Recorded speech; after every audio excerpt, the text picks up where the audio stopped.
Good day to you students, I'm Joel. And I'm Luke. And we are for King and Country. Hope is what we're craving, that will never change, so I stand and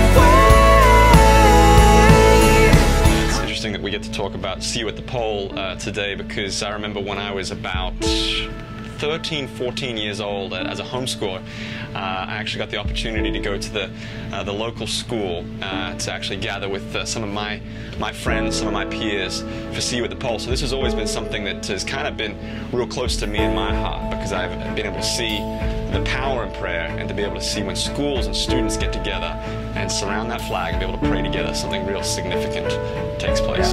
Hope's what we crave, I won't turn to dust now. See You at the Pole is actually initiated by students and is also led and organized. So really it's an opportunity for you guys to step up. No teachers, no youth groups, it's up to you. Yeah.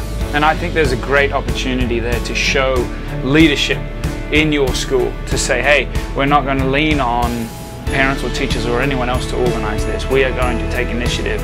We're going to hand out flyers. We're going to do whatever it takes to rally our students to meet on this particular day. And we want to help you walk through and kind of work through how to do See You at the Pole this year. So you have to have a plan for something like this. Are you going to pray in small groups? Are you going to pray in large groups? Are you going to have any worship? What is it that is going to make your See You at the Pole special and unique to you? So obviously you've got to have a plan, or else maybe it'll get a little awkward. Legally, you don't have to do this, but it might be a good idea to go to your school administration and say to them, hey, this is what we're doing, this is the time we're going to do it, this is obviously where we're going to do it, just so that there's awareness, and maybe even that's an opportunity for you to kind of continue to rally leaders and teachers around what's happening. So something very important is to figure out where you're going to be. Obviously, if you have a flagpole, it would be an appropriate place to meet, but if you don't, or if it rains, what are you going to do then? You know, so have a backup plan, have another location that's centralized in your school that you can say, hey, this is where we're going to be at this time, and you'll be rocking. The best time for See You at the Pole to start is 7 a.m. That's what we encourage, but some schools don't start till 8 or later, or whatever that might be. Find out what that time is for your school and make sure that absolutely everybody knows about it. So See You at the Pole always falls on the 4th Wednesday of September every year. So make sure you let friends know early so they can mark their calendars. Now before you go and start setting this whole thing up, it might be good just to double check that no one is already organizing and publicizing this. But if they're not, then do whatever you can. Telling friends to tell friends, really rallying around this, making an announcement. This is where we're going to be, this is when it's going to be. The more you can prep this in advance, the greater impact you're going to have on the day. Certainly don't be afraid to use those social media outlets.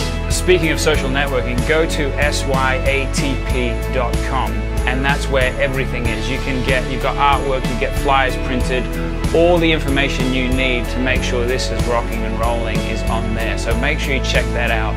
Coming from two musicians, if you do have worship there at your event, let's remember that this event is actually not about us getting up there and singing songs, whatever. It's about the power of prayer. I feel like one of the coolest things about prayer is what it does to us.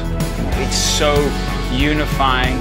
There's so much division so often in life, in school, in relationships, and prayer really unites our hearts, not only with God, but with each other. And that's why it's so important to have people there, to have a group there, because it's about praying together. You know, Scripture talks about where 2 or more are gathered, then I am in their midst. So having that incredible turnout where you're all aligning your hearts at one point and one moment is incredible.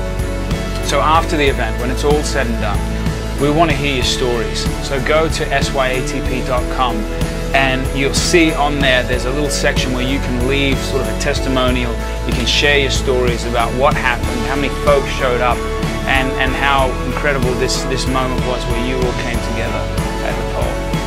So Wednesday, September 25th at 7 a.m. We'll look forward to seeing you around that flagpole or in that place that you guys have all set up to meet at. And let's lift up prayers together to God as one nation, as students honoring Him. Let's see you at the pole. We'll look forward to it. Cheers.